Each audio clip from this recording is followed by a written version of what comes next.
guys, now let's take out our microcontroller. We need to connect the battery to the microcontroller.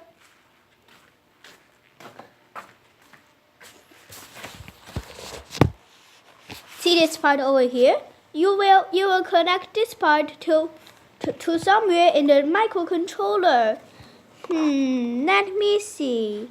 Where's the tethering part?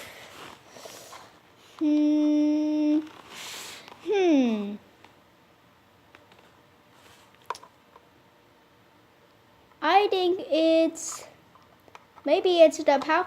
Wait, hey, this is a battery, so it should be connected to the power place. We need to match the positive and we need to match the positive energy and the negative energy to the microcontroller. So only when that is right, the microcontroller will power up.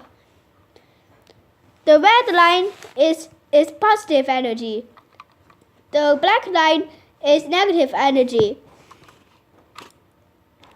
The plus sign is where the positive energy source goes. The minus sign is where the negative energy source goes. So let's plug in.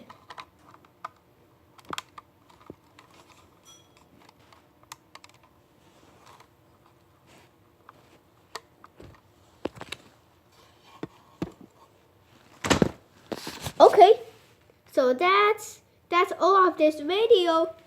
Be prepared for the next video. You need to prepare a USB cable. I meant USB cable. You need a USB A cable.